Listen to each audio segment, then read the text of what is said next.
Oke, assalamualaikum warahmatullahi wabarakatuh. Selamat pagi. Semoga di hari ini kita selalu dalam keadaan sehat walafiat. Baiklah, saya akan menampilkan video pembelajaran tentang penyelenggaraan jenazah. Ada 4 kewajiban setiap muslim terhadap jenazah, yaitu 1. Memandikan, 2. Mengafankan, 3. mensolatkan, dan 4 adalah menguburkan. Tujuan pembelajaran dalam materi ini adalah 1 itu untuk menjelaskan pengurusan jenazah, 2. menjelaskan tata cara pelaksanaan memandikan jenazah, 3. menjelaskan tata cara pelaksanaan mengafani jenazah, 4. menjelaskan tata cara pelaksanaan menyolatkan jenazah, dan yang kelima adalah menjelaskan tata cara pelaksanaan menguburkan jenazah. Jadi KD-nya adalah KD-nya 2.7 tentang menganalisis tata cara penyelenggaraan jenazah.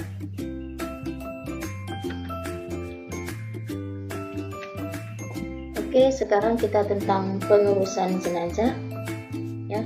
Jadi ada langkah atau tindakan yang harus kita laksanakan pada saat melihat orang yang meninggal, yaitu 1. apabila sudah meninggal, kita sebaiknya itu kita lakukan memejamkan matanya ya. 2. menentukan persendiannya agar tidak menjadi kaku dan keras. 3. menanggalkan pakaian dan perhiasannya dan diganti dengan pakaian yang menutupi melindungi seluruh tubuhnya. Dan yang keempat adalah membetulkan letak anggota tubuhnya serta memujulkannya ke arah kiblat. 5. menyegerakan seluruh proses pengurusan jenazah. Dan terakhir adalah membayarkan utang-utangnya apabila jenazah tersebut mempunyai hutang. Oke, yang pertama yaitu pengurusan tentang jenazah, yaitu pertama adalah memandikan jenazah. Jadi di sini ada syarat untuk orang memandikan jenazah. Syaratnya antara lain 1 itu adalah muslim ya, berakal, artinya berakal itu tidak gila ya, dan artinya sehat ya, dan baligh itu sudah dewasa. Jadi anak kecil itu tidak wajib untuk memandikan jenazah. 2. berniat memandikan jenazah. 3. kepribadiannya harus jujur ya, jadi orang itu harus jujur dan soleh. 4. terpercaya, amanah, dan mengetahui hukum memandikan mayat serta dapat menjaga aib jenazah. Oke, yang kelima adalah jenis kelamin ya. Kalau jenazah laki-laki dimandikan oleh laki-laki dan jenazah perempuan dimandikan oleh perempuan. Oke, hal-hal yang perlu dipersiapkan antara lain ya, biasanya itu tempat mandinya dulu ya, air yang bersih ya, bisa juga dengan dicampur dengan daun bidara ya, sabun mandi, sarung tangan, kapas, dan air kapur barus. Oke, tata cara memandikan jenazah. 1. jenazah dibaringkan, dilihat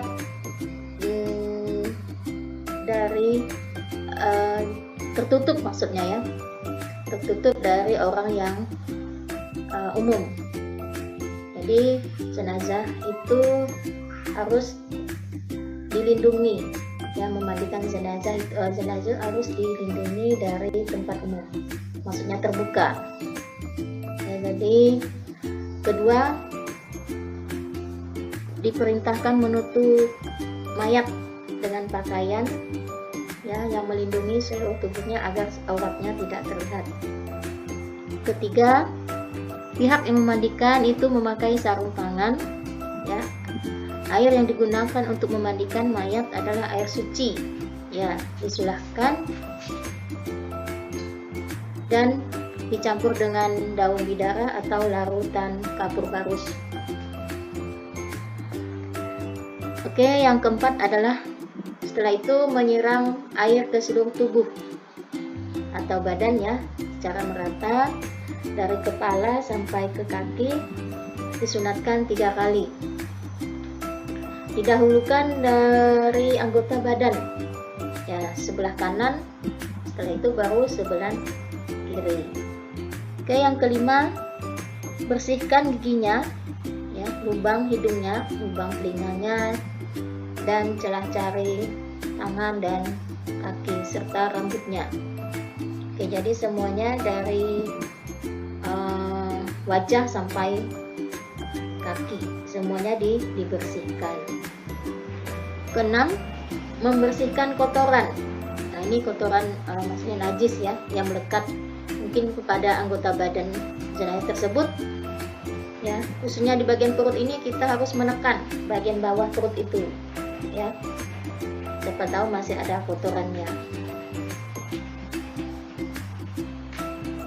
Oke, yang selanjutnya mewujudkan jenazah, mewudukkan jenazah. Jadi setelah mandi, jenazah itu diwudukkan, ya. Terakhir itu disirami dengan larutan air kapur yang barus, ya, air kapur barus dan harum-haruman.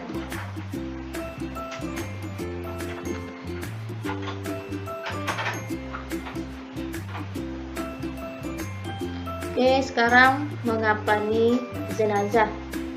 Ya, tadi setelah mandi, selanjutnya kita mengapani jenazah.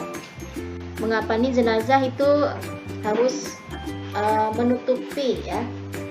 Artinya menutupi, membungkus jenazah dengan sesuatu yang dapat menutupi tubuhnya, ya. Selain kain, ujung rambut sampai ujung kaki. Oke, batas minimal mengapani jenazah adalah selembar kain yang menutupi seluruh tubuh jenazah. Kalau batas sempurna biasanya laki-laki adalah 3 lapis kain kapan. Oke, untuk yang perempuan itu 5 lapis. Karena yang perempuan ini ditambah dengan kerudung dan baju kerudung, dan terakhir itu kain. Jadi untuk yang perempuan itu 5 lapis.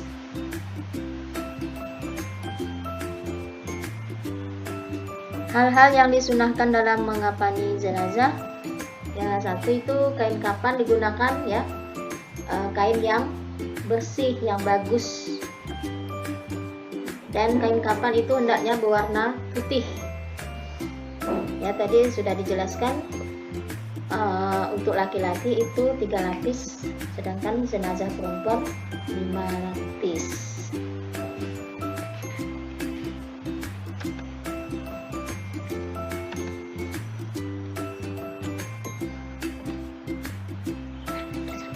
Sekarang tata cara mengapani jenazah laki-laki. Ya, bagaimana tata cara mengapani jenazah laki-laki? Satu itu, ya, kain kapan dibentangkan, ya, dibentangkan artinya lebar gitu, ya, diberi kapur barus di atasnya. Kedua, angkatlah jenazah dalam keadaan tertutup dengan kain. Setelah itu ditaburi wangi-wangian. Ketiga, tutuplah lubang-lubang, misalnya lubang hidung, telinga, mulut, ya. Nah, itu ditutup ya. Jadi ditutup dengan kapas supaya tidak misalnya mengeluarkan kotoran, misalnya kalau ada kotoran tidak lagi keluar, makanya harus ditutup dengan kapas. Oke, yang keempat, setelah itu selimutkan kain kapan sebelah kanan yang paling atas ya, kemudian ujung lembarnya sebelah kiri, dan selanjutnya ya selembar demi selembar dengan cara yang lembut. Setelah itu diikat ya, ikat kain kapan itu ya. Setelah itu diikat.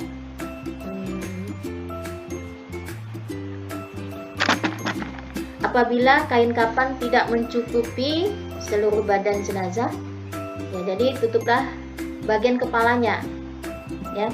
Setelah itu boleh kakinya boleh terbuka, jadi yang harus ditutup itu adalah kepalanya ya. Biasanya ditutup kalau kekurangan kain itu biasanya ditutup dengan daun kayu, biasanya rumput atau kertas ya, jika tidak ada kain kapan ini, kecuali tidak ada kain kapan yang sempurna, kain kapan yang lengkap, jadi harus boleh menggunakan seperti itu. Jadi di sini tutuplah dengan apa ya saja yang ada. Ini tentang tata cara mengapani jenazah laki-laki. Sekarang tata cara mengapani jenazah perempuan. Ya, satu itu biasanya ya, yang pertama itu susun kain kapan itu sudah dipotong-potong ya. Kita letakkan di bawah. Setelah itu jenazah dalam keadaan tertutup diletakkan di atas kain kapan tersebut dan diberi wangi-wangian dengan kapur barus. Setelah itu tutuplah lubang-lubang ya, yang tadi seperti tadi, lubang mata, lubang hidung itu dengan sedikit kapas sesuai dengan ya lubang tersebut. Setelah itu tutupkan kain pembungkus pada kedua pahanya ya. Setelah itu pakaikan sarung baju ya, kurungnya tadi, rambutnya dirapikan ya, diculurkan ke belakang kalau misal rambutnya panjang. Setelah itu pakaikan kerudung ya. Terakhir ya barulah dengan kain kapan yang terakhir. Setelah itu ikat ya, ikat dari 5 dengan ikatan 5 ya. Kaki ya, paha ya, dekat dada, kepala ya, ujungnya ya, ujung rambutnya itu. Jadi 5 ikatan.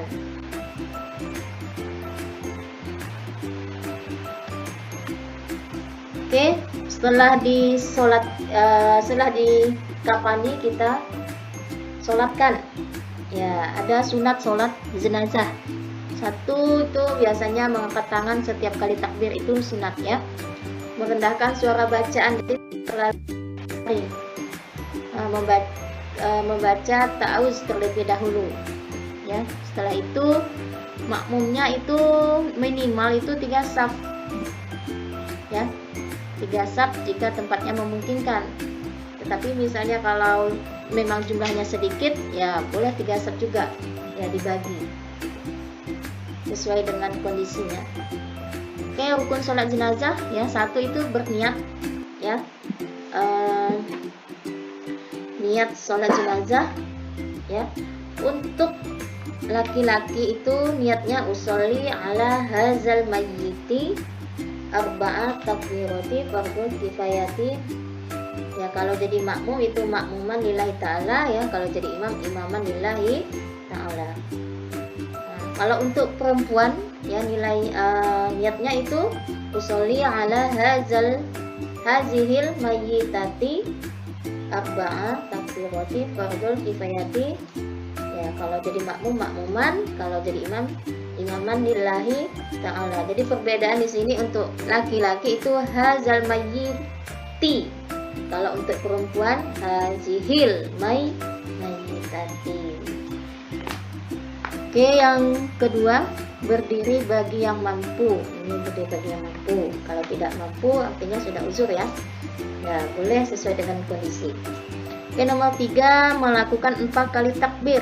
Ya, 4 kali, tidak ada ruku dan sujud. Jadi berbeda dengan sholat fardu. Setelah takbir pertama ya, membaca Al-Fatihah. Ya, surah Al-Fatihah. Setelah itu lanjutkan takbir kedua, membaca sholawat Nabi. Ya, sholawat Nabi bunyinya ya Allahumma sholli ala Muhammad wa ala ali Muhammad. Jadi mau kelanjutannya juga boleh. Setelah itu takbir yang ketiga, membaca doa untuk jenazah. Ya, doanya untuk yang laki-laki Allahumma firlahu warhamhu wa'afihi wa'fu anhu. Kalau untuk yang wanita itu Allahumma firlaha warhamha wa'afiha wa'fu anha. Jadi hu diganti ha untuk perempuan. Oke, selanjutnya yang terakhir takbir ketiga, membaca doa lagi ya. Doa yang ketiga itu Allahumma la tahrimna ajrohu wa la tabtinna ba'dahu wa firlana walahu. Itu untuk laki-laki. Sedangkan perempuan adalah Allahumma la tahrimna ajroha wa la tabtinna ba'daha wa firlana walaha. Dan terakhir adalah salam. Ya, assalamualaikum warahmatullahi wabarakatuh. Assalamualaikum warahmatullahi.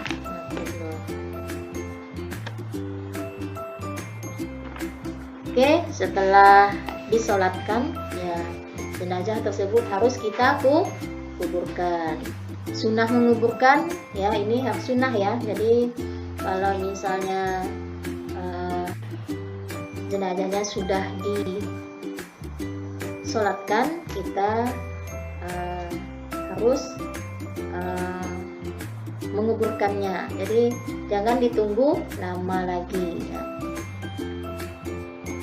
Oke, ini disunahkan pengirim tidak dibenarkan duduk. Jadi sebelum jenazah diletakkan. Jadi kalau sudah diletakkan baru yang tadi pengirim itu harus ya tidak-tidaknya duduk. Jadi tidak boleh pengirim dulu duduk sebelum jenazah diletakkan. Disunahkan menggali kubur ya, secara mendalam. Artinya di sini menggali kubur kurang lebih 2 meter ya, supaya ya agar jasad jenazah itu terjaga dari jangkauan binatang, tidak berbau. Kalau 1 meter agak tidak terlalu dalam. Lubang kubur yang dilengkapi itu ya harus ada liangnya ya, bagian tengahnya itu ya. Liang lahat yang dilengkapi dengan liang lahatnya. Itu untuk jenazah muslim itu ya, istilahnya ada seperti itu ya, supaya ada perbedaan dengan non muslim. 5, disunahkan memasukkan jenazah ke liang lahat itu dari arah kaki kuburan ya. Kaki kubur itu disunahkan, lalu diturunkan ke dalam liang kubur secara perlahan-lahan ya, jangan terlalu cepat, tidak boleh. Jadi jenazah itu kita hargai juga ya, walaupun sudah meninggal kita hargai supaya harus lemah lembut.